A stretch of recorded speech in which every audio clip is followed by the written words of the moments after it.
Hello everyone, welcome to true IAS and PCS. तो दोस्तों, हम लोग स्टडी आईक्यू की बुक से चैप्टर नंबर 23 को करते हैं, civil disobedience movement and the round table conferences. जितनी भी गांधीयन मूवमेंट्स हैं उनमें से आपकी प्रोमिनेंट मूवमेंट्स जैसे नॉन कॉपरेशन मूवमेंट या शुरुआती दिनों में जब गांधी जी इंडिया आए तो उन्होंने अहमदाबाद, खेड़ा, ठीक है, चंपारण, ये जो छोटी छोटी मूवमेंट्स करी, ये सारी मूवमेंट्स इंपॉर्टेंट हैं। जो एक प्रोमिनेंट मूवमेंट जो आपको करनी है वो है एक सिविल डिसोबीडियंस मूवमेंट और इसके बाद 1942 में क्विट इंडिया मूवमेंट। ठीक है, तो क्विट इंडिया मूवमेंट और सिविल डिसोबीडियंस मूवमेंट की एक खास बात यह है कि गांधी जी को किसी ने गुस्सा होता हुआ या फिर उनके गुस्से का बर्ताव को कभी कोई एक्सपेक्ट नहीं कर सकता। लेकिन पॉइंट ये है, Gandhi was not angry in 1922 but Gandhi got angry इन 1942। वो मैं आपको बताऊंगा क्या मसला था कि गांधी खफा हो गए। इस बार वो खफा हिंदुस्तानियों से या खुद से नहीं थे, इस बार वो प्रॉपर तरीके से नाराज अंग्रेजों से थे। 1942 की मैं बात कर रहा हूँ। खैर, ये चैप्टर 1942 के बारे में नहीं है, हम पहले सिविल डिसोबीडियंस मूवमेंट को देखते हैं। देखो, एक बात तो आपको पता है ना कि सिविल डिसओबीडियंस मूवमेंट ये कोई पहली बार होने नहीं जा रही है। आप किसी भी आंदोलन को एक सिविल डिसओबीडियंस का और एक नॉन कॉपरेशन का नाम दे सकते हो, है ना। नॉन कॉपरेशन में क्या है, नाम से क्या पता लग रहा है, we are not ready to cooperate with British administration. And what is civil disobedience, we are not going to follow any rules, regulations and acts made by the Britishers until and unless they do not associate Indians in the law making process। यही हुआ था previous chapter में, Simon commission and Nehru report 1928, right. Demand यही थी ना, associating Indians in the legislative bodies of the Britishers. हाँ, और मसला सॉल्व हुआ कि उन्होंने एक्सेप्ट कर लिया कि yes we are ready for the bargain in terms of dominion status. लेकिन अब जो है एक नए प्रकार की आंदोलन जो है उसको लॉन्च करा जाएगा और थोड़ा सा इंडियन नेशनल मूवमेंट का रुख मोड़ेगा। सिविल डिसओबीडियंस मूवमेंट एक लैंडमार्क मूवमेंट थी इंडियन नेशनल मूवमेंट के कंटेक्स्ट में। अगर हम लोग बात करें, इसको 1930 में लॉन्च करा गया था और इसकी शुरुआत होती है with famous Dandi march. when Gandhi ji left the Sabarmati ashram at Ahmedabad on foot. क्यों हुआ था डांडी मार्च? जब ये डांडी पहुंचे थे, गांधी ने, ऐसा बोला जाता है, नमक बनाया था। अब ये जो बोला जाता है नमक बनाया था, प्रॉपर तरीके से वो कोई सॉल्ट मैन्युफैक्चर नहीं कर रहे थे। नमक को टच करना भी एक सॉल्ट मैन्युफैक्चरिंग प्लेसेस पर एक कानूनी अपराध था अंग्रेजों की नजरों में, राइट। क्योंकि सॉल्ट एक बेसिक नेसेसिटी का आइटम था और अंग्रेजों के नजरियों में अंग्रेजों के नजरिए में इससे बेहतरीन कोई आइटम हो नहीं सकता था कांस्टेंट इनकम को प्राप्त करने का। अब ये बताओ, ये प्रक्रिया कैसे शाइनी, कांस्टेंट इनकम नमक से कैसे आ सकती है अंग्रेजों के लिए, उस पर टैक्स लगाकर। और ऐसा कोई भी परिवार होगा श्रेया मयूर, छोटा बड़ा गरीब अमीर, जो कि जिसके घर में नमक एक दिन में ही यूज ना होता हो? कोई भी एक परिवार है मयूर ऐसा? हो सकता है कभी भी ऐसा? खाना बनेगा तो खाने में नमक तो यूज होगा ना, चाहे कम मात्रा के अंदर हो, ज्यादा मात्रा के अंदर हो, चुटकी भर हो, एक चम्मच हो, कुछ तो यूज होगा। यानी कि नमक घर पर आ रहा है और टैक्स उस पर लगाया जा रहा है। नमक के ऊपर लगने वाला टैक्स ज्यादा था कि कम था?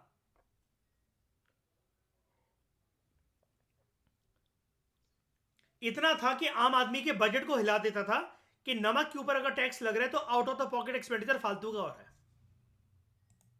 बात ना हमेशा टैक्स की नहीं होती है। आपको टैक्स देना कब खलेगा नहीं, कब चुभता नहीं आपको टैक्स देना, अगर साइमल्टेनियसली आपकी क्या ग्रोथ हो रही हो, इनकम की ग्रोथ हो रही हो। आपका एक्सपेंडिचर आपको कब नहीं खलता है, कब नहीं चुभता है, इनकम भी उस हिसाब से बढ़ रही हो। इन्फ्लेशन कब नहीं चुभती है आपको? अगेन जब इनकम आपकी बढ़ रही हो। तो upon reaching Dandi, Gandhi broke the salt law and this led to salt Satyagraha movement across the country. Gandhi अकेले गए थे, उनके साथ फॉलोअर्स थे। काफ़ी ज़्यादा भारी भरकम तादाद के अंदर, मात्रा के अंदर फॉलोअर्स थे इनके। सिविल डिसोबीडियंस मूवमेंट की लॉन्च होने से पहले कुछ इंपॉर्टेंट घटनाक्रम जान लो, ठीक है। कब लॉन्च हो रही है सिविल डिसोबीडियंस मूवमेंट? 1930। सबसे पहले प्रीवियस चैप्टर की परछाई को हम यहां पर लेकर आते हैं। याद है कांग्रेस का कलकत्ता सेशन 1928 का? जब कांग्रेस का दिसंबर 1928 का जो कलकत्ता सेशन हुआ था, उस सेशन के बाद, उस सेशन के अंतर्गत नेहरू रिपोर्ट को एक्सेप्ट करा गया था। लेकिन जो यंगर एलिमेंट्स थे कांग्रेस के अंदर, लाइक जवाहरलाल नेहरू, सुभाष चंद्र बोस, सत्यमूर्ति, इन्होंने अपना डिससेटिस्फेक्शन जताया था कि कांग्रेस का गोल 50% आजादी नहीं होना चाहिए, डोमिनियन स्टेटस नहीं होना चाहिए। Instead they demanded that Congress should adopt Purna Swaraj और complete independence as its goal, right. Congress ने डिसाइड करा, हमने एंड में पढ़ा था कि अगर सरकार, मतलब जितने भी दिग्गज नेता थे लाइक मोतीलाल नेहरू या और भी जो लोग थे जो कि नेहरू रिपोर्ट को, जिन्होंने नेहरू रिपोर्ट को प्रिपेयर करा था और उसके अंदर डोमिनियन स्टेटस के पॉइंट को डाला था, उन्होंने इन यंगर एलिमेंट्स को समझाया था, इनको बताया था अगर गवर्नमेंट एक्सेप्ट नहीं करती है एक ऐसे संविधान को जो कि डोमिनियन स्टेटस के ऊपर बेस्ड हो, यानी कि कुल मिलाकर सरकार की तरफ से अगर हमें एक फेवरेबल रिप्लाई नहीं आता है, इनके अकॉर्डिंग हमने कोई ज्यादा डिमांड तो करी नहीं है सरकार से, एक फेवरेबल डिमांड ही करी है। और श्रेया, इन्होंने ही हमें चुनौती दी थी ना कि ऐसा डॉक्यूमेंट प्रिपेयर करके दिखाओ जिससे सभी इंडियंस जो हैं वो हैप्पी हो और कोई भी किंतु परंतु ना करे। हमने तो अपना बेस्ट प्रयास करा, और ऐसा भी नहीं करा कि हमने उस डॉक्यूमेंट के अंदर अंग्रेजों को घुटने चटवा दियो, घुटनों के तहत धूल चटवा दियो।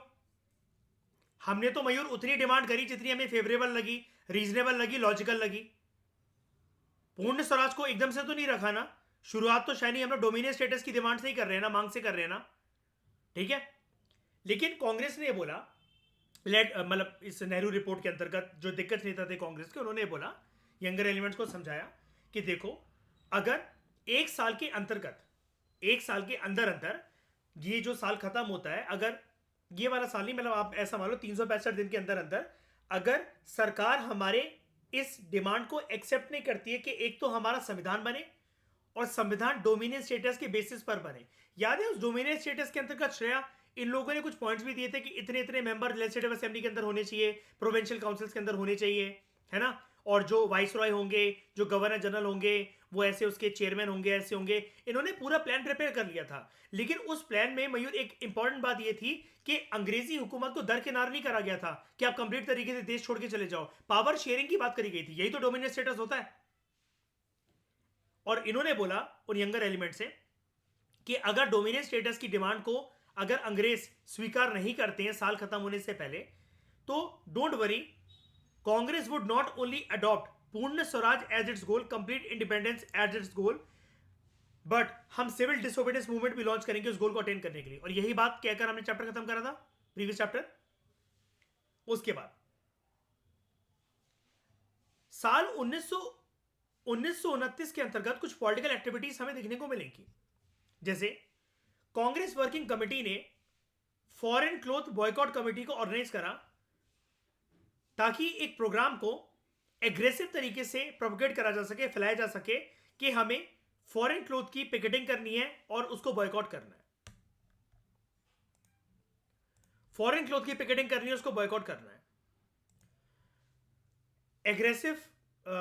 एग्रेसिव तरीके से इन्होंने प्रोपगेट करा कि कैसे फॉरेन क्लोथ जो है उसको बॉयकॉट हमें करना है, एंड फॉरेन क्लोथ की public burning.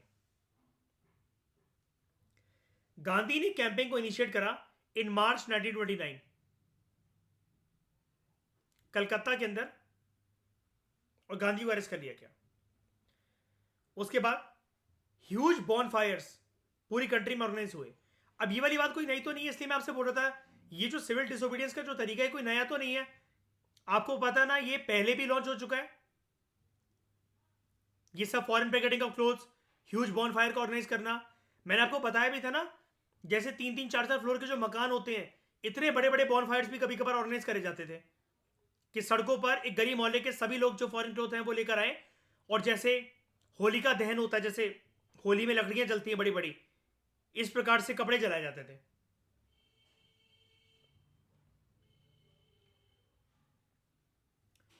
Other developments that occurred during 1929, they were Maynard conspiracy case that occurred in March 1929, bomb explosion in the Central Legislative Assembly by Bhagat Singh and B.K. Dutt in April 1929, and coming to power of the minority Labour government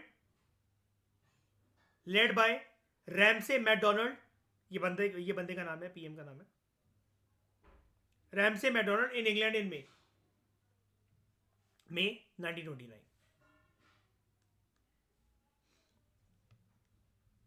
इस time पर secretary of state for India कौन बन गया? याद रखना, civil disobedience movement के time पर उससे थोड़ा सा पहले secretary of state for India कौन था? वेजवुड बेन। वेजवुड बेन। उसके बाद लॉर्ड अर्विन की declaration of October 31, 1929। Viceroy lord Irwin अपनी स्पेशल पावर का इस्तेमाल करके श्रेया 2 बिल सेंट्रल लेजिस्लेटिव असेंबली में पास करवा रहे थे, जिसके तहत भगत सिंह ने बम फेंका था वहां पर। बताओ कौन से बिल वो थे जो कि ट्रेड यूनियन और वर्कर्स के अगेंस्ट आ रहे थे? जल्दी बताओ। Trade dispute bill and public safety bill. क्या ये दोनों बिल बारबेरियन थे? बारबेरियन नहीं, मतलब अत्याचारी थे, काइंड ऑफ एक्सप्लॉयटेटिव थे। सॉरी, बारबेरियन वर्ड नहीं यूज करना चाहिए, एक्सट्रीमली सॉरी, एक्सप्लॉयटेटिव। बारबेरियन तो ये लोग हमें कहते थे बल्कि, है ना, हर एक एक्टिविटी में, हर एक एक्ट में। कि लॉर्ड अर्विन की डिक्लेरेशन अक्टूबर 31, 1929। लॉर्ड अर्विन ने एक स्टेटमेंट रखी जिसको कहा जाता है Irwin declaration. It was made by lord Irwin who was the then viceroy of India. 31 October 1929 को, 31 अक्टूबर के दिन कौन सी पर्सनैलिटी का बर्थडे होता है? श्रीमती इंदिरा गांधी। और इसी दिन हरियाणा में Beti Bachao Beti Padhao 2000, if I am not wrong, 14 या 15 के आसपास इनके बर्थडे वाले दिन इस स्कीम को लॉन्च करा गया था। ठीक है, जस्ट वो फैक्ट याद आया इसलिए बता दिया मैंने आपको। तो 31 अक्टूबर 1929 को क्या हुआ? इन्होंने अर्बन डिक्लेरेशन एक आती है made by lord Irwin who was the then viceroy of India, regarding the status of India in British empire. यानी कि ब्रिटिश एम्पायर की छत्र छाया में भारत एज अ कॉलोनी का स्टेटस क्या है? देखो, कॉलोनी तो है, ये तो टर्म यूज करे चाहे ना करे, लेकिन हम इस चीज को डिनाई तो नहीं कर सकते ना मयूर कि इंडिया कॉलोनी नहीं है। कॉलोनी है ना।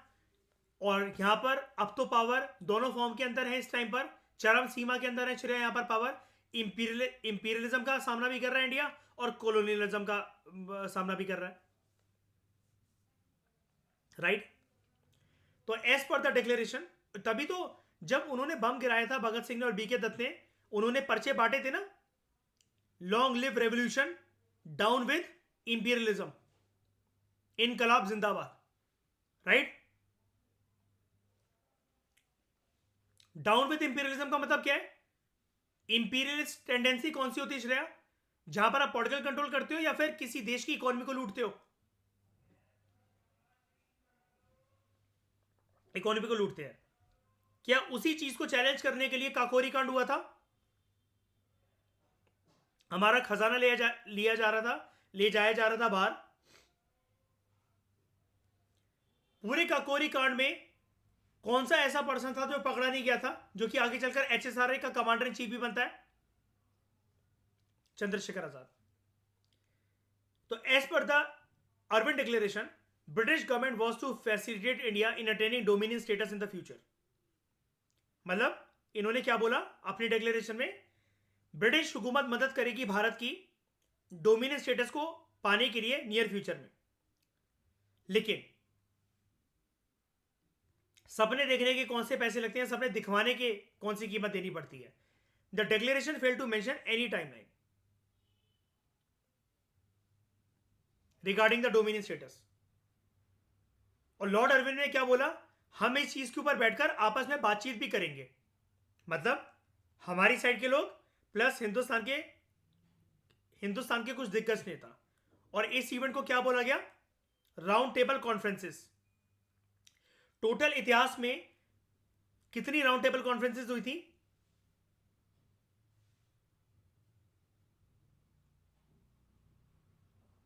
3 हुई थी ना शाइनी? 3 हुई थी, है ना? क्या किसी राउंड टेबल कॉन्फ्रेंस का पार्ट गांधी भी रह चुके हैं? बिल्कुल। और गांधी कौन से कांग्रेस सेशन में प्रेसिडेंट रह चुके हैं? 1924। Very good. चाहते नहीं थे ना बनना, लेकिन बस ऐसी बन लिए, वो कोई था नहीं उस पद को संभालने के लिए, कोई इंपॉर्टेंट पर्सनैलिटी नहीं था उस टाइम पर।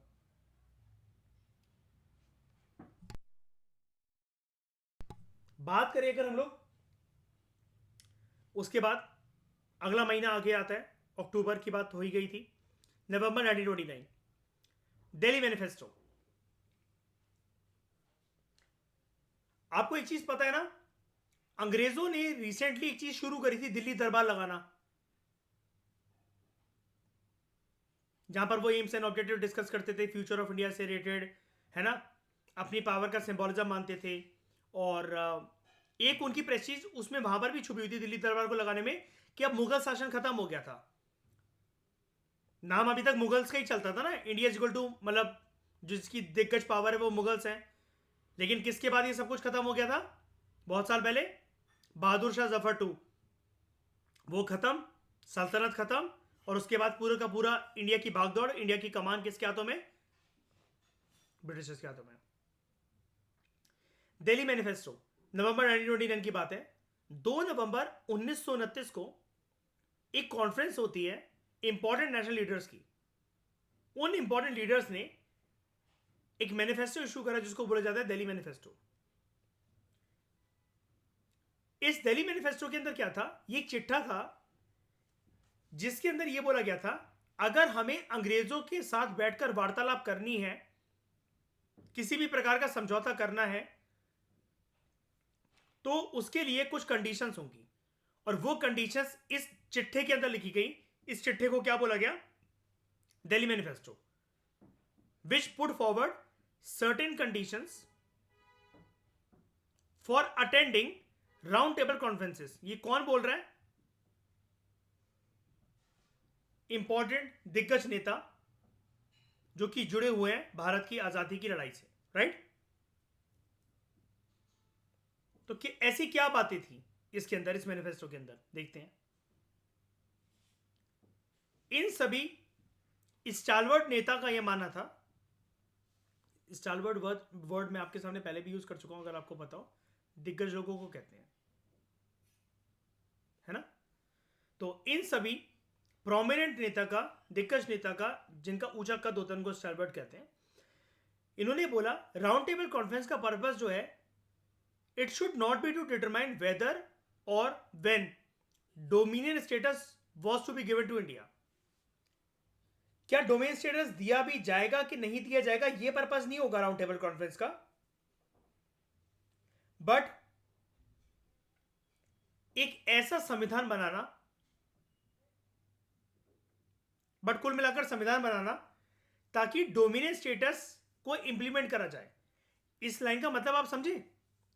इन्होंने बोला अंग्रेजों के सामने साफ तरीके से शर्त रख दो, राउंड टेबल कॉन्फ्रेंस में हम बात करने इस मुद्दे के ऊपर नहीं आएंगे कि डोमिनियन स्टेटस दिया जाएगा, कब दिया जाएगा, क्यों दिया जाएगा, दिया भी जाएगा कि नहीं दिया जाएगा।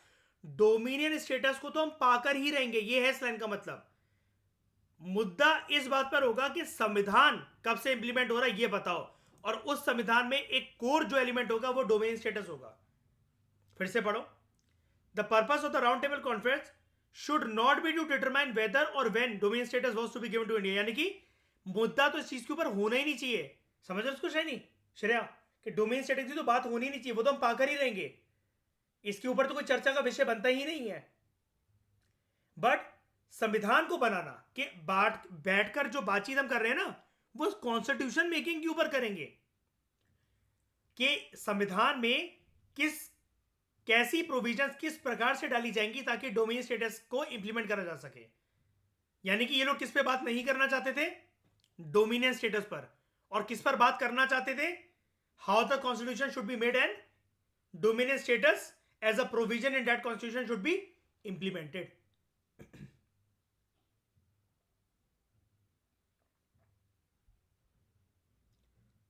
दिल्ली मैनिफेस्टो में क्या बोला गया, जब ये राउंड टेबल कॉन्फ्रेंस होगी वहां पर मेजोरिटी रिप्रेजेंटेशन किसकी होनी चाहिए, अंग्रेजों की कि कांग्रेस वालों की, कांग्रेस वालों की। They should have majority representation at the Congress. इसका मतलब एक ये भी है, अगर ये कांग्रेस बोल रहे हैं, अगेन फिर से मुंह फुलाकर कौन बैठेगा, मुसलमान नेता मुंह फुलाकर नहीं बैठेंगे, लेकिन एक पार्टी मुंह फुलाकर बैठेगी, कौन, मुस्लिम लीग। साफ तरीके से क्योंकि वर्ड यूज कर रहे हैं ना, मुसलमान तो कांग्रेस के अंदर भी है कि नहीं है, पहले बताओ। लेकिन अपना मुसलमान होने का नारा अलग से पोर्ट्रे करना, ये किसकी आदत थी इस टाइम पर? नहीं, हाँ, Muslim League headed by Mohammad Ali Jinnah, मतलब लेड बाय मोहम्मद अली जिन्ना। उनके 14 पॉइंट्स देखा था, सब में क्या दिख रहा था, मुसलमान आगे, मुसलमान आगे, मुसलमान आगे।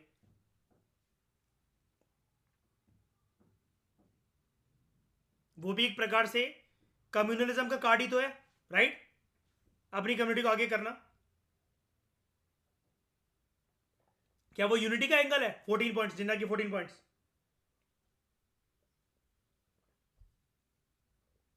उसके बाद there should be a general amnesty for political prisoners and a policy of conciliation. What do you mean by amnesty? जैसा कि मैं आपको दो ऑर्गेनाइजेशंस के बारे में भी बता रहा था, श्रेया याद है, human rights watch and amnesty international, UN के साथ एफिलिएटेड ऑर्गन्स, जो कि मानव अधिकारों को बढ़ावा देते हैं। जनरल एमनेस्टी मतलब जिन नेताओं को आजादी की लड़ाई के तहत जो पकड़ा गया है, उनके रिहाई की मांग या उनकी कम सजा की मांग, ये जिसको फांसी हो रही है तो उसको उम्र कैद, जिसको उम्र कैद हो रही है तो उसकी सजा टाल दी जाए, और जिसकी सजा ज्यादा लंबे समय की तो उसको कम महीनों में तब्दील करा दिया जाए, लाइटर पनिशमेंट्स, इसकी बात करी जाएगी। Okay, and a policy of conciliation, कि उनको छोड़ दो, उनके बदले बताओ आप क्या मांगे रखते हो, तो वो मांगे जनरली कैसे रखेंगे, ऐसा विरोध प्रदर्शन नहीं होना चाहिए, वैसा विरोध प्रदर्शन नहीं होना चाहिए, ये एक्टिविटी नहीं होनी चाहिए, वो एक्टिविटी नहीं होनी चाहिए। लेकिन राउंड टेबल कॉन्फ्रेंस में दिल्ली मैनिफेस्टो के तहत जो एक बातें रखी गई, उनमें यह भी रखा गया, हम पॉलिटिकल प्रिजनर्स को छुड़वाएंगे। कुल मिलाकर बात यही है ना। उसके बाद Gandhi along with Motilal Nehru and other political leaders, ये मिलते हैं किससे, लॉर्ड अर्विन से, इन दिसंबर 1929।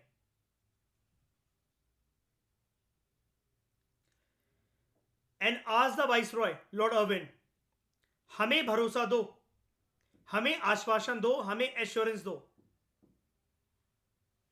कि राउंड टेबल कॉन्फ्रेंस का जो सोल पर्पस है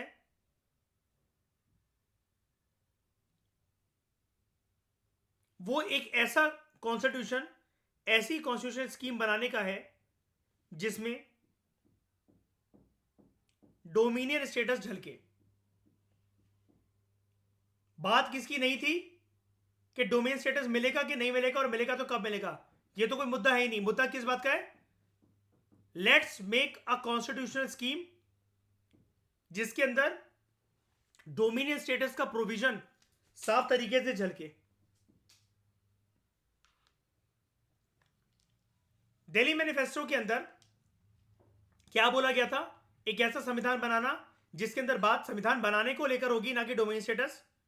कांग्रेस की मेजोरिटी रिप्रेजेंटेशन कॉन्फ्रेंस के अंदर, राउंड टेबल कॉन्फ्रेंस के अंदर, और पॉलिटिकल प्रिजनर्स की रिहाई। जब मोतीलाल नेहरू, गांधी और दूसरे स्टालवार्ड नेता मिलते हैं लॉर्ड अर्विन से, लॉर्ड अर्विन ने इन सारी डिमांड्स को रिजेक्ट कर दिया, जो कि उस चिट्ठे में उसको सौंपी गई थी। चिट्ठे का नाम क्या था, राउंड टेबल कॉन्फ्रेंस से पहले जो चिट्ठा दिया गया था दिल्ली मैनिफेस्टो।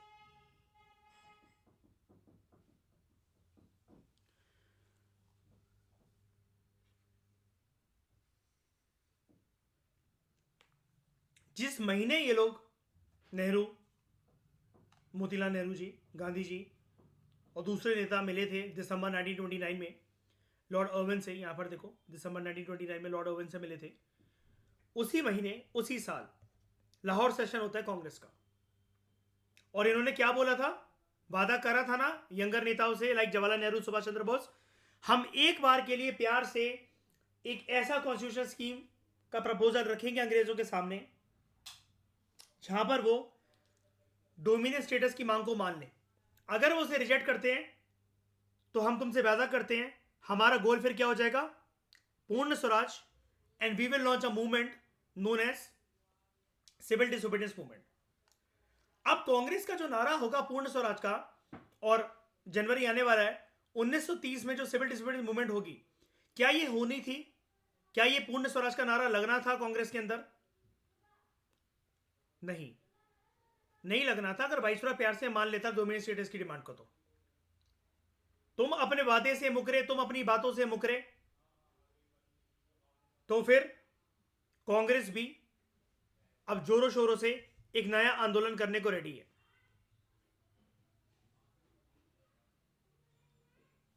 अब यहां पर देखो ना, डोमिनियन स्टेटस की बात को हामी क्यों भरी थी फिर लॉर्ड अर्विन ने? उसे डिक्लेरेशन जारी करा तो था नियर फ्यूचर के अंदर, जब उसको एक चिट्ठा दिया जा रहा है श्रेया कि सर जी हमने एक प्लान बना लिया है, एक ब्लूप्रिंट बना लिया है, ऐसे ऐसे करके चलो उसको इंप्लीमेंट करते हैं, तो फिर आप आउटराइटली उन डिमांड्स को रिजेक्ट क्यों कर रहे हो? यानी कि आपके मन के अंदर है ही नहीं डोमिनियन स्टेटस देने की चाहत। और अब जो है लीडर्स मॉडरेट अप्रोच पर खेलने वाले लीडर्स नहीं है, अभी पागल नहीं बनने वाले। उसने पहले टाइमलाइन नहीं दी थी, जब लॉर्ड अर्विन बहुत बहुत महीनों के लिए शांत रहा, बहुत टाइम के लिए शांत रहा, नेशनलिस्ट लीडर्स खुद उसके सामने प्रपोजल रख रहे हैं, लेकिन वो आउटराइटली अब रिजेक्ट कर रहा है। तो ठीक है, जैसा सोचा गया था, अगर आपने रिजेक्ट करा, हम पूर्ण स्वराज को अपना गोल बना लेंगे डोमिनियन स्टेटस से हटाकर, और मूवमेंट लॉन्च करेंगे, नया आंदोलन लॉन्च करेंगे, सिविल डिसोबीडियंस मूवमेंट। इस बार गांधी जी का मकसद जो था ना, ये सिविल डिसोबीडियंस वाला और क्विट इंडिया मूवमेंट वाला, गांधी जी ने वादा करा था क्या,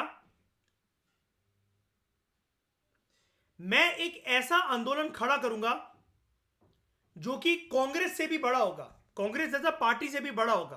कहने का मतलब क्या है, मासिस को बहुत ज्यादा क्रिएट करा जाएगा, और जब पूरा हिंदुस्तान एक साथ उमड़ पड़ेगा अंग्रेजों के खिलाफ,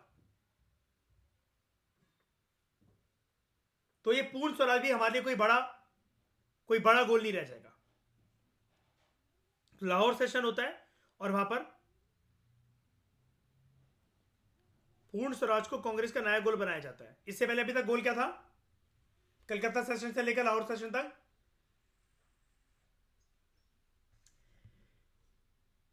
मैच द फॉलोइंग में सिर्फ इतनी सी बात आ सकती है, याद रखना श्रेया, शैनी, मयूर, सब लोग, मैच द फॉलोइंग में यूपीएससी में इतनी सी बात आ सकती है, कौन सा कांग्रेस का सेशन था जहां पर डोमिनियन स्टेटस की डिमांड करी थी कांग्रेस ने, गोल बनाया था अपने कांग्रेस का गोल बनाया था, वो है कलकत्ता सेशन, दिसंबर 1928। और वादा तो एक साल का ही था ना, अगले ही साल Lahore session, goal change from dominion status to Purna Swaraj. Jawaharlal Nehru, जो कि बेटे थे मोतीलाल नेहरू के, was nominated the president for the Lahore session of the Congress. He was nominated as president due to Gandhi ji support. ये अब एक एक एस्पेक्ट जो है ना, छोटा छोटा एंगल जो है यार, ये इंपॉर्टेंट है यूपीएससी के लिहाज से। छोटी सी बातें हैं जैसे कि लाहौर सेशन में जवाहरलाल नेहरू प्रेसिडेंट बने, ओके कोई बात नहीं, किसके सपोर्ट से बने, किसने आगे करा, गांधी जी। छोटी सी बात है, लेकिन यूपीएससी इन्हीं बातों को पकड़ के स्टेटमेंट बना देगा और फिर पूछ लेगा कितनी स्टेटमेंट ठीक है इस क्वेश्चन में। The following major decisions were taken at the Lahore session. अंग्रेजों के साथ बैठकर वार्तालाप बातचीत करने का कोई मतलब नहीं है, let's boycott the round table conference. Congress का नया मकसद क्या है? Complete independence, known as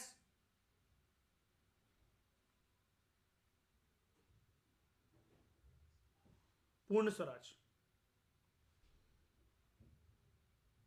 Shreya, जरा हम सबको बताओ, नॉर्मल स्वराज और गांधी जी के स्वराज के मॉडल में क्या डिफरेंस है, जो कि क्लास 11 की पॉलिटिकल थ्योरी की बुक से आप सबको दिखाया था उस दिन मैंने। बताओ जरा, अगर याद है तो।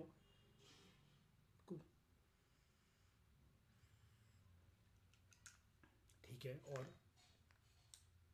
गांधी जी स्वराज में इंडिविजुअल की भी बात करते हैं। It is not only about rule of self but rule over self also. आपका स्वराज सिर्फ आपकी पॉलिटिकल इंडिपेंडेंस तक नहीं जाता, आपकी आत्मा का कंट्रोल, आपकी आत्मा पे कंट्रोल कितना है इस बात के ऊपर भी जाता है, राइट। और याद है ना, शुरू शुरू के जो ये दिग्गज नेता थे, गांधी जी की बातों को समझ नहीं पाते थे, हमने पढ़ा था ना ये लिमिटेशन।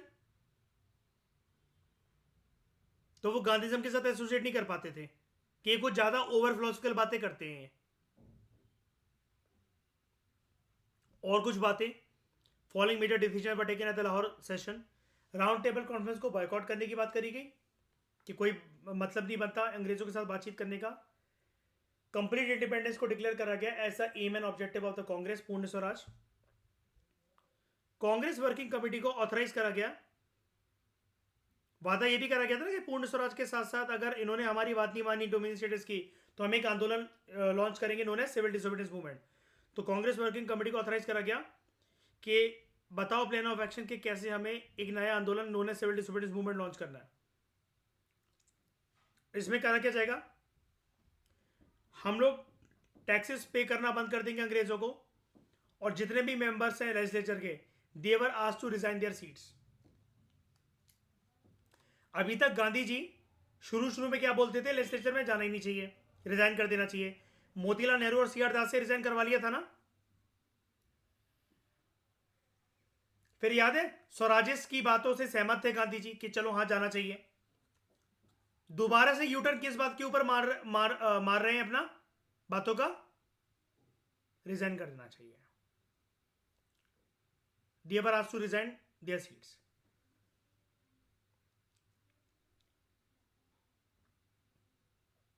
जब ये क्वेश्चन आता है श्रेया, याद है कि 26 जनवरी 1950 को हमने कॉन्स्टिट्यूशन को इंप्लीमेंटेशन डे क्यों बनाया?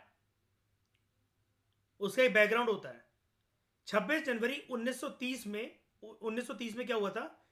It was fix as the first independence day Swaraj to be celebrated everywhere. इससे पहले हम लोग अपना इंडिपेंडेंस डे मना चुके थे। ये रीजन था। कॉन्स्टिट्यूशन श्रेय कब रेडी हो जाता है शैनी? 1949। ये डेट कहां गिवन है श्रेया? प्रियम्बल में। लेकिन फिर भी हमने क्यों वेट करा 26 जनवरी 1950 के लिए?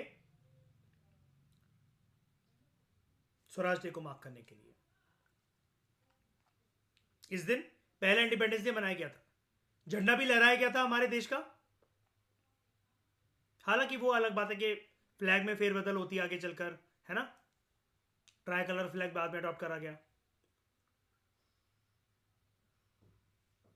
अब देखो यहां पर अगला पॉइंट वही है, फ्लैग वॉज होस्टेड 31 दिसंबर 1929 की बात है। At the midnight on the banks of river Ravi, the newly adopted try colour flag of freedom was hosted by Jawaharlal Nehru. और जब ऐसा करा जा रहा था तो नारेबाजी चल रही थी, इनकलाब जिंदाबाद, विच वॉज गिवन बाय मौलाना हसरत मोहानी। तो पहला ट्राई कलर फ्लैग किसने होस्ट करा हमारे देश में? Jawaharlal Nehru.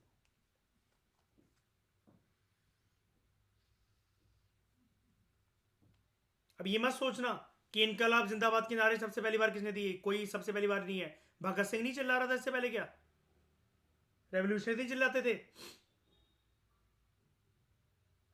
Try colour flag जो नए तरीके से आया था, नए तरीके से अडॉप्ट करा गया, उसको सबसे पहले किसने होस्ट करा, लहराया? जवाहरलाल नेहरू जी ने। On the midnight of the banks of river Ravi, कब? न्यू ईयर ईव को, 31 दिसंबर 1929। अगले अगले दिन क्या होने वाला है? 1 जनवरी 1930। और तब जब 1 जनवरी आ जाएगा 1930, उसके बाद 25 दिन के बाद 26 जनवरी 1930 को श्रेया क्या करा जाएगा? पहला independence day, Swaraj day celebrate करा जाएगा। और यही डेट हमने अडॉप्ट करी आगे चलकर, रिपब्लिक डे। Very good. हमारे पार्लियामेंट्री डेमोक्रेसी में और ब्रिटेन की पार्लियामेंट्री डेमोक्रेसी में एक मेजर फर्क क्या है, कोर फर्क क्या है? We have president and parliament, but Britain has crown in parliament, monarch in parliament. वो मोनार्क है। हमारे जो हेड ऑफ द स्टेट है वो कैसा पर्सन होता है? इलेक्टेड। ब्रिटेन में उसके पास क्या होते हैं? Hereditary rights.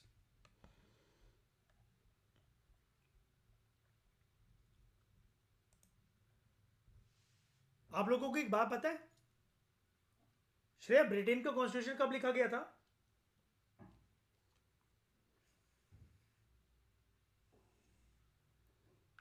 क्या बात है, ब्रिटेन का कॉन्स्टिट्यूशन अनरिटन है, फिर भी अपनी कंट्री को चला रहे हैं। इस डिबेट को मैं क्लियर करूंगा एक दिन आपको बैठाकर, जब हम लोग वो पढ़ेंगे ना टॉपिक जीएस पेपर 2 का, comparison of Indian constitution scheme with that of other countries. अब ऐसा तो नहीं एकदम से मैं कोई भी कंट्री स्टार्ट करा दूंगा कंपेयर करने के लिए, पहले बैकग्राउंड तो दूंगा, तब मैं आपको 2 तरीके के, मतलब बहुत तरीके के कॉन्स्टिट्यूशन मैं आपको उसमें बताऊंगा।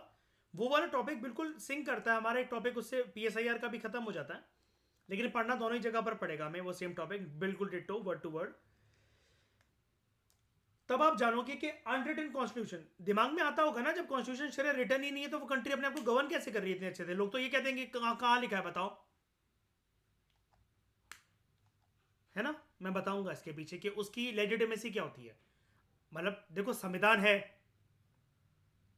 जो भी नहीं है, लेकिन एक बात बताओ, आप उधर उस देश में कुछ भी, किसी भी घटनाक्रम को अंजाम दो, आप तो सीधा सुप्रीम कोर्ट के सामने ये नहीं बोलोगे कहां लिखा है बताओ, क्या गलती कर दी मैंने, कहां लिखा है बताओ, कौन सी स्टैट्यूट बुक है बताओ, कौन से आर्टिकल को वायलेट करा है मैंने?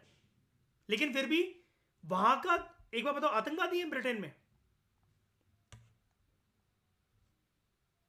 तो ब्रिटेन के अंदर कोई देखो ऐसा कोई आतंकवाद और वो तो है नहीं, फिर भी दिमाग में एक चीज देखो, सोच के देखो, सिटीजन्स वहां के अनरिटन रूल को भी लेजिटिमेट क्यों मान रहे हैं और उसकी लेजिटिमेसी कैसे है? यार सोच के देखो ना मयूर, फोर्स ऑफ लॉ तो काम आ ही रहा है ना वहां पर, ये चीज है।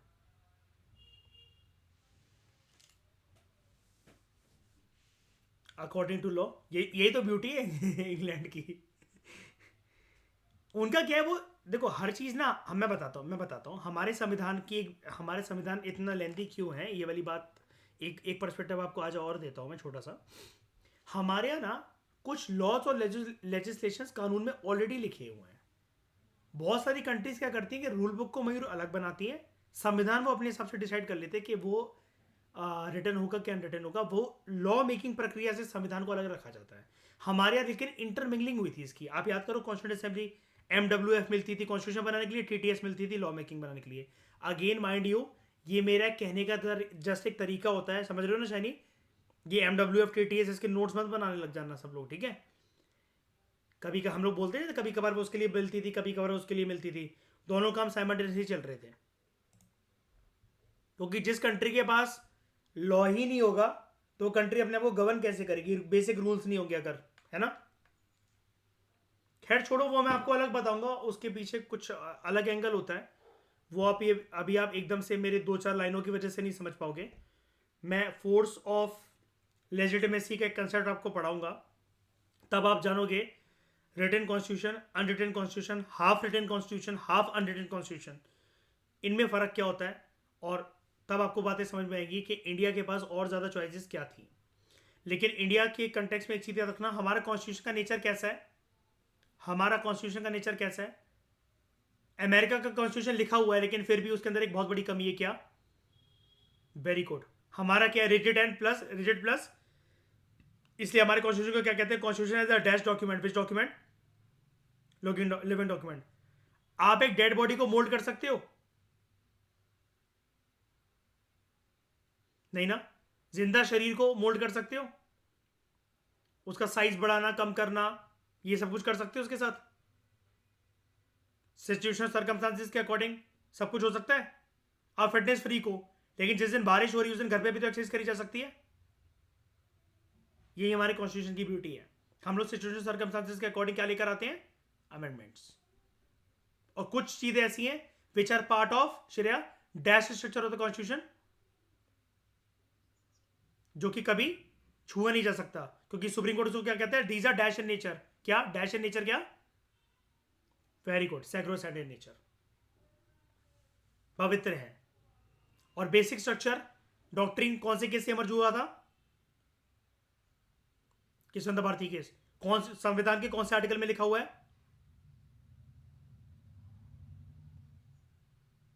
कोई आर्टिकल नहीं है।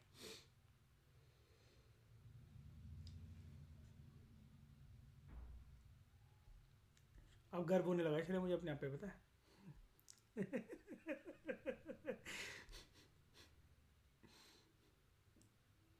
6 महीने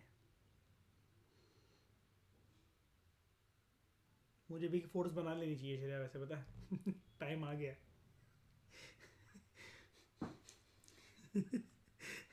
अरे रॉ 2.0। गांधी की 11 डिमांड।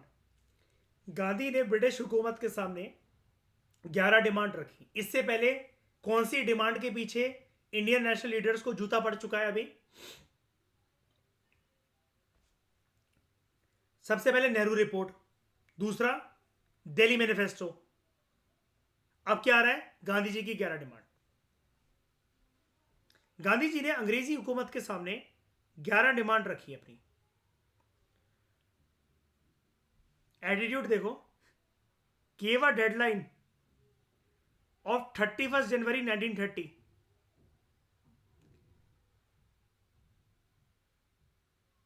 टू एक्सेप्ट और रिजेक्ट दिस डिमांड।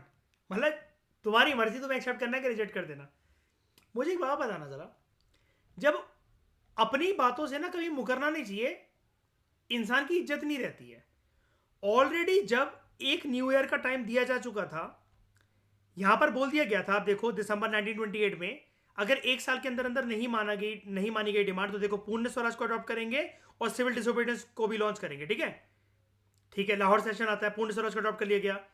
लेकिन अब उसी टाइम पर कम से कम सिविल डिसोबीडियंस मूवमेंट को एकदम से लॉन्च कर लो ना।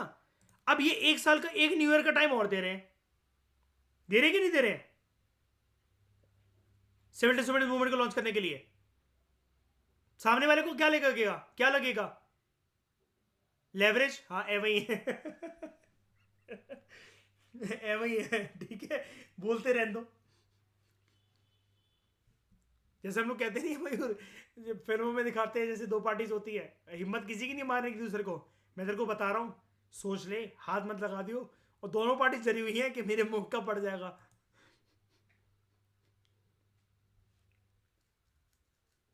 तो अंग्रेजी हुकूमत को भी यही लगा कि गांधी जी है वही हैं, एक साल का टाइम और मांग रहे हैं। तो इन्होंने बोला, और एटीट्यूड देखो, तभी मैंने आपको से बोला ना, टॉपिक जैसे ही स्टार्ट कर रहा है कि एटीट्यूड देखो, टू एक्सेप्ट और रिजेक्ट दिस डिमांड। जैसे मतलब मयूर बहुत चल रही है उनकी। अभी तक कितनी डिमांड मानी गई है इनकी? मेजर मूवमेंट की कितनी डिमांड मानी गई है? अंग्रेजों ने कितनी डिमांडें मान ली बताओ? जितनी मानी भी है वो भी भ्रम है। और हिंदुस्तानियों की आदत होती है, छोटी सी लॉलीपॉप दिखा दो खुश हो जाते हैं।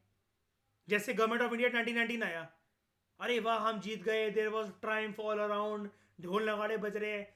फिर जब उनको पता लगा मयूर मेजर पावर तो है ही नहीं कुछ हमारे पास। तो Gandhi ji presented the British government with 11 demands and give a deadline of 31 January 1930 to accept और रिजेक्ट दीज डिमांड्स। अब सरकार ने क्या बोला? There was no positive response from the government to these demands and Gandhi ji was given full authority to launch the civil disobedience movement at a time and place of his choice. अच्छा एक बात याद रखना, he was given full authority मतलब ये authority क्या अंग्रेजों ने दे दी? इनके खुद के लोगों ने। कांग्रेस की बात हो रही है यहाँ पर, ठीक है? और भी नेशनल लीडर्स की बात, सिर्फ कांग्रेस की नहीं है, और भी लोग सपोर्ट कर रहे थे। सारे लोग जरूरी नहीं है कि जो गांधी जी के साथ खड़े हुए उन्होंने आईएनसी को ज्वाइन कर ही लिया हो, राइट? इन पॉलिटिकल ऑर्गेनाइजेशन को ज्वाइन करने की कोई फीस होती थी क्या? 4 आना। आज भी होती है क्या? यस। हाँ, जैसे अगर आप पता है आरएसएस के मेंबर बनने जाओगे ना मयूर, आपको बोलेंगे खाकी वाली एक हाफ पैंट पहनना, वाइट शर्ट पहनना, एक टोपी होगी, गाय की सेवा करते हो कि नहीं करते हो, और कुछ पैसे देने पड़ते हैं। हाँ जो भी है, मतलब ऐसा होता है। चाहे लड़का हो चाहे लड़की हो, सेम डिमांड रखी जाती है।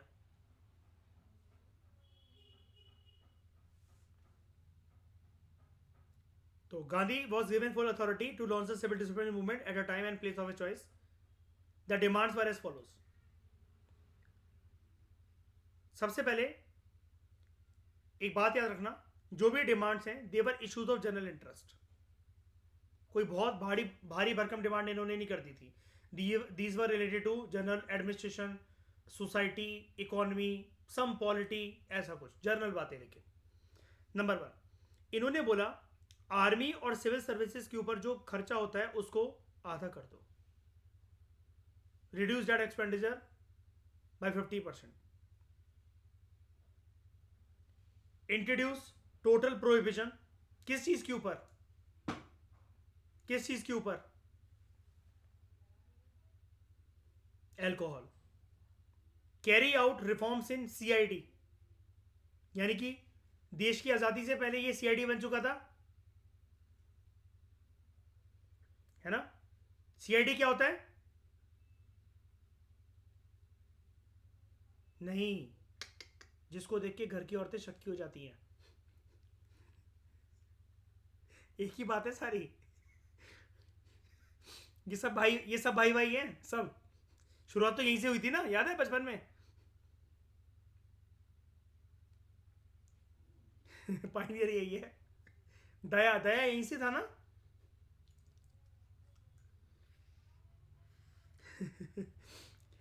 चेंज नहीं, मैं पूछ रहा वैसे दया इसी सीरियल का था ना, यहीं पर आता था ना? हाँ। Change arms act. अच्छा पता है एक बात बताता हूँ, हाँ आपको एक इंटरेस्टिंग चीज़ बताता हूँ।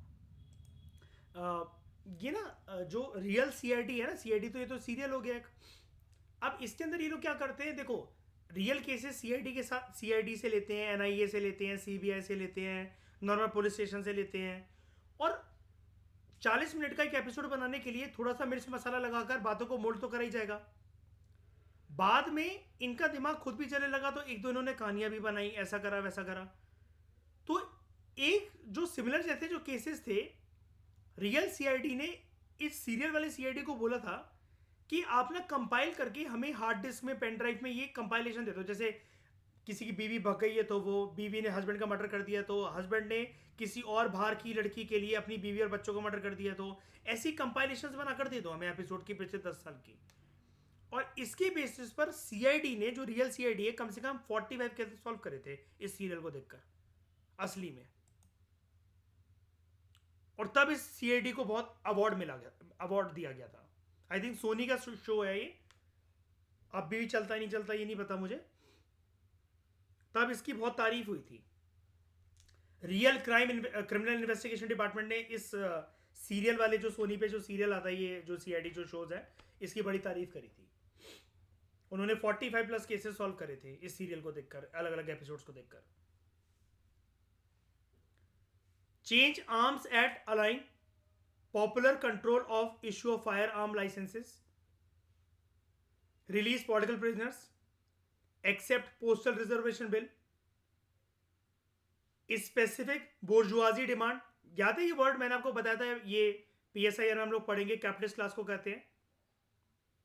और एक वर्ड और होता है प्लोरिटेरिएट.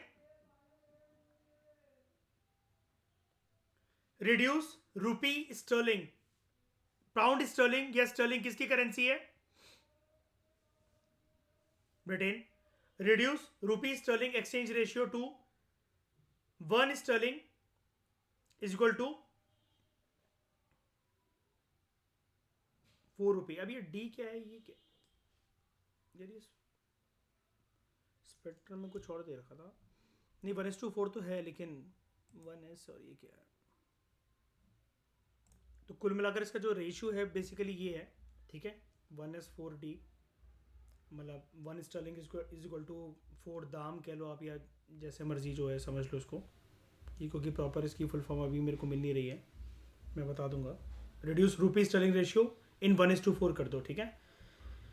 तो introduce textile protection, reserve coastal shipping for Indians. उसके बाद स्पेसिफिक पीजेंट डिमांड्स, ये क्या थी?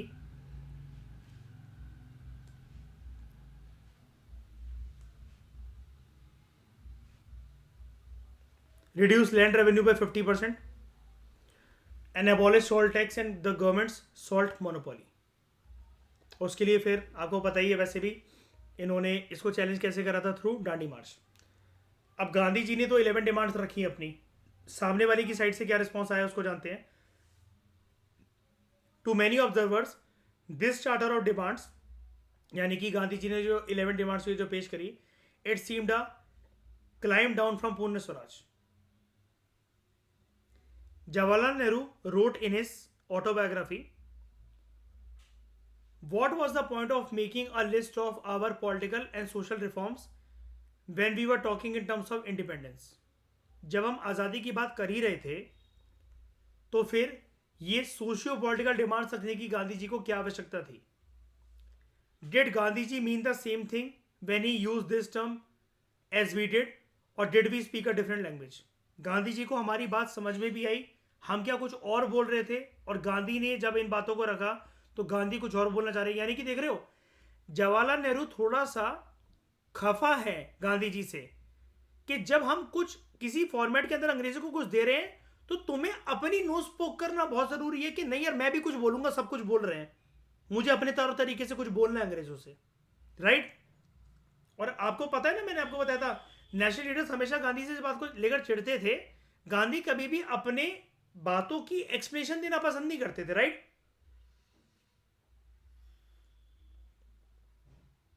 उनका इन सब का ये बोलना था यार पूर्ण स्वराज की डिमांड चल रही है, ठीक है, सब कुछ बढ़िया तरीके से चल रहा है, पूरा सेटअप बना हुआ है.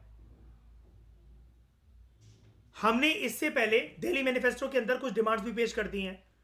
तुम्हें बीच में ना अपनी 11 डिमांड पेश करने की क्या जरूरत थी? हम कुछ अलग बोल रहे हैं इनसे, इन सब बातों से, जो तुम एक एक पॉइंट स्पेसिफिक मेंशन कर करके दे रहे हो. अंग्रेजों को हिंदुस्तानी पागल नहीं लगेंगे? बताना जरा, एक डिमांड मानी नहीं जा रही है, नई लिस्ट दे रहे हैं वो. हाँ डायरेक्शन है, कोई कुछ भी कुछ बोल रहा है. और जवाहरलाल नेहरू ये चाह रहे कि सब लोग जब मिलकर एक कोजाइवनेस के तरीके से एक क्वेश्चन में आकर, जब सारे लोग अभी तक एक जैसी चीज बोल रहे थे तो तुमने अलग से चिट्ठा पेश क्यों करा?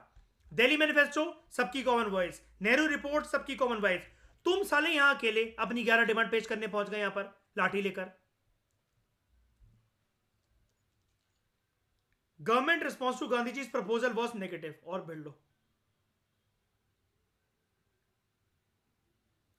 Still Gandhi ji was hesitant. He wrote to the viceroy. Hesitant मतलब किस बात के लिए?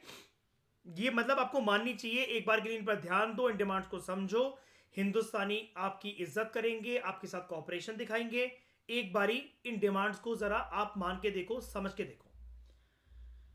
तो he wrote to the viceroy. Viceroy कौन? Lord Irwin. But if you cannot see your way to But if you cannot see your way to deal with these evils, and my letter makes no appeal to your ear, I shall proceed with such co-workers of ashram as I can take to disregard the provisions of the salt law. अगर आप मेरी बात नहीं मानते हो तो मैं इन सारी बातों में से सबसे पहले जो टारगेट करूंगा वो पॉइंट नंबर 11 को करूंगा, abolishment of salt tax and government salt monopoly. जितने को वर्कर्स को मैं लेकर जा सकता हूं अपने आश्रम से, साबरमती आश्रम से, मैं उनको नमक का कानून तोड़वाने के लिए लेकर जाऊंगा. I regard this tax to be the most ubiquitous of all from the poor man's perspective. सबसे ज्यादा अत्याचारी टैक्स है आपका अभी तक जो लगाए गए जितने भी टैक्स. वाइसरॉय ने एक छोटा सा ब्रीफ रिप्लाई दिया in which he regretted that Gandhiji was contemplating a course of action which was clearly bound to involve violation of law and danger to the public peace. आप जानबूझकर ऐसी हरकत कर रहे हो जिसमें आपके ऊपर एक इल्जाम लगेगा कि आपने कानून को तोड़ा है, और सिर्फ आप उस कानून को तोड़ने के अपराधी नहीं माने जाओगे, आप अगर पब्लिक पीस को हानि पहुंचाओगे तो फिर इनके रेपरकशंस के लिए भी रेडी रहना. आई रिग्रेट अगर आप ये सब चीजें करते हो और ये कोर्स ऑफ एक्शन अपनाते हो नमक को तोड़ने का कानून, और आप जो मुझसे कह रहे हो कि मैं भीड़ भड़कम भारी भरकम मात्रा के अंदर लोगों को लेकर जाऊंगा. गांधी जी इन इस रिजॉइंडर सेड, दूसरा एक रिप्लाई जो भेजा, on bended knees I asked for bread and received a stone instead. मैंने रोटी मांगी और तुमने पत्थर खींच के मारा मुझे. The English nation responds only to the force and I am not surprised by the viceregal reply. जब भी कहीं पर कानून टूटता है या आपके खिलाफ कोई बदतमीजी होती है, वॉलेंट अटैक्स होते हैं, आप उनको तो बहुत अच्छे से रिस्पॉन्ड करते हो, लेकिन आपके रिप्लाई से मैं संतुष्ट नहीं हूं. रिस्पॉन्ड करते हो मतलब वही उनको अरेस्ट करके और वो करके आपको जो ठीक लगे आप करना.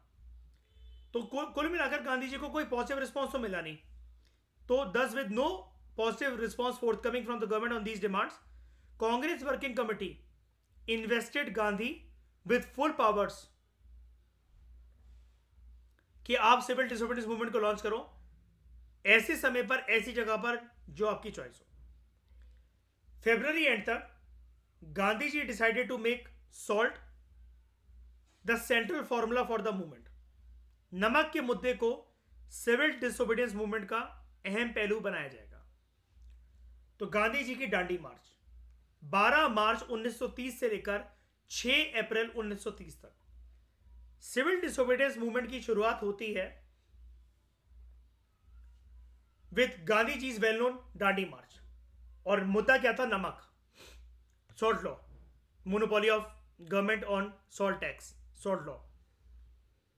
गांधी जी ने मार्च स्टार्ट करी फ्रॉम साबरमती आश्रम इन अहमदाबाद गुजरात 12 मार्च 1930 को.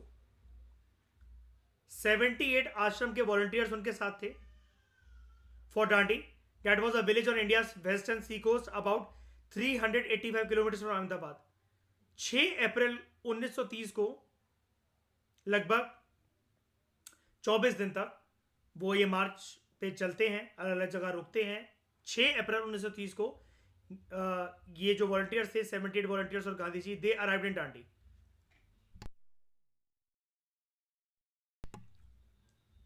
So on reaching the coast at Dandi, salt law was to be violated by collecting salt from the beach. इन्होंने नमक उठाया और ऐसा माना गया कि नमक को छेड़ना भी जहां से सॉल्ट मैन्युफैक्चर होता है वो एक कानूनन अपराध है. गांधी जी ने नमक के कानून को तोड़ा by picking up a lump of salt at Dandi on 6 अप्रैल. उस जगह पर जाना वर्जित था जहां पर सॉल्ट मैन्युफैक्चर होता है. And Gandhiji openly asked the people to make salt from sea water in their homes and violate the salt law. अब सवाल ये उठता है, Gandhi ji civil disobedience movement को लॉन्च करते हुए कुछ और भी मुद्दों को तो अपना सकते थे, बट वाई नमक? इसी को इंपॉर्टेंट थीम, इसी को सेंट्रल मुद्दा क्यों बनाया गया गांधी जी के द्वारा? नमक जो है इसी को चूज करा गया कि ये एक सिंबल बनेगा हमारा सिविल डिसोबीडियंस मूवमेंट को स्टार्ट करने के लिए. अब नमक एक ऐसी चीज थी जिसके ऊपर टैक्स लगाना अंग्रेजों के द्वारा ये किसी भी हिंदुस्तानी को पसंद नहीं आता था, क्योंकि नमक के ऊपर सभी हिंदुस्तानी का एक बेसिक रेट होना चाहिए। एक तो ना ही ये नमक इंपोर्टेड है और ना ही ये नमक लिमिटेड है। समुद्र कभी नमक बनाना बंद कर देगा क्या?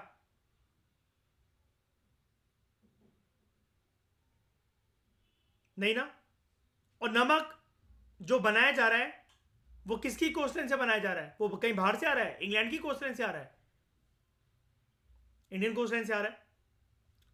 Salt tax was a universal grievance of the rural poor,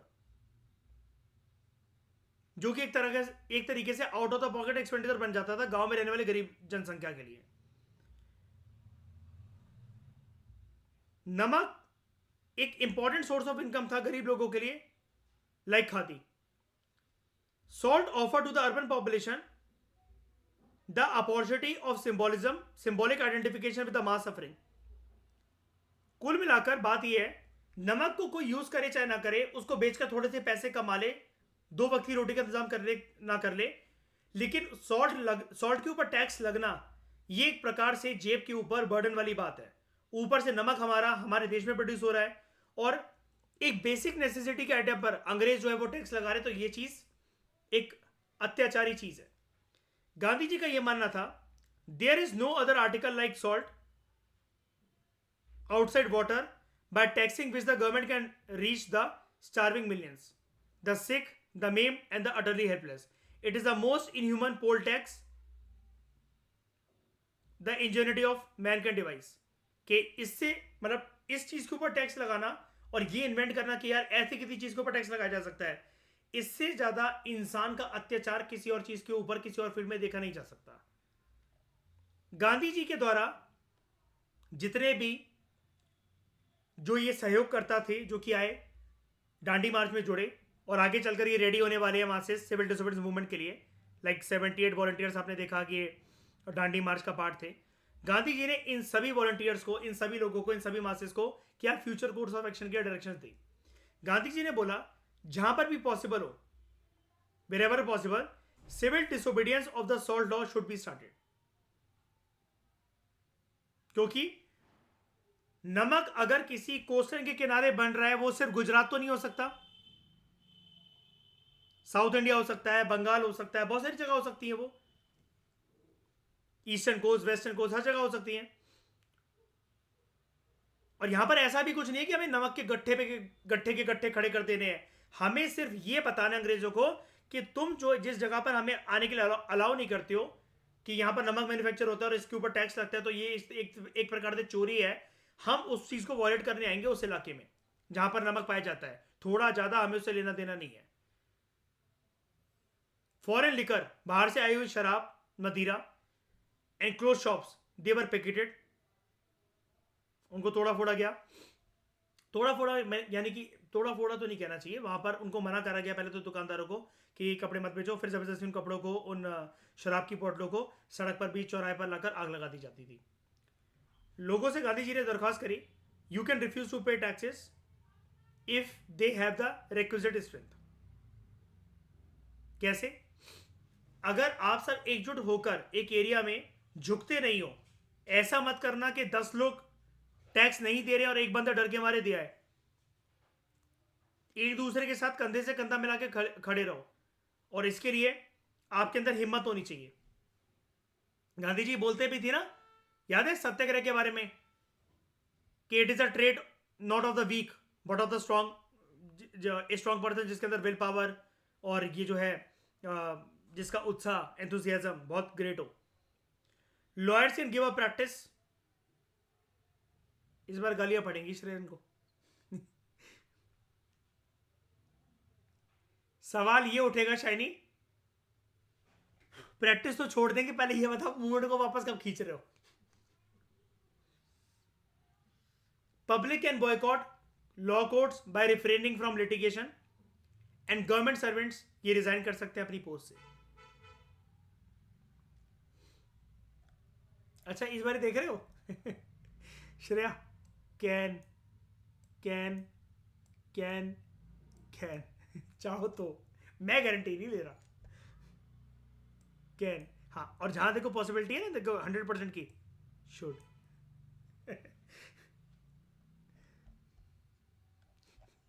हाँ सही बात है।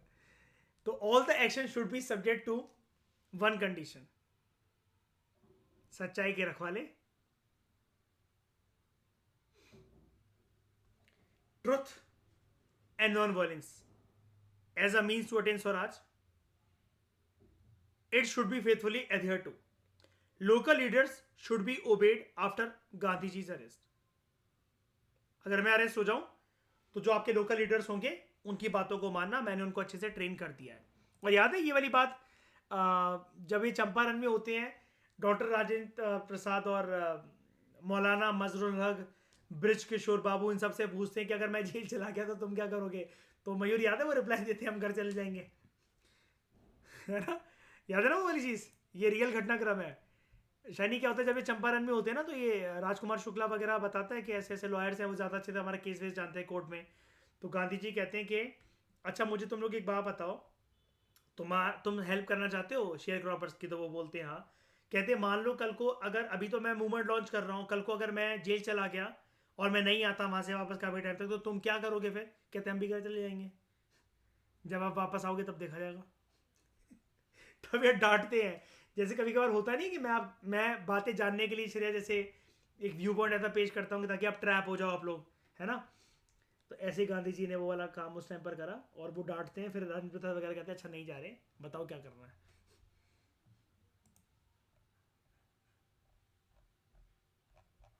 पूरा।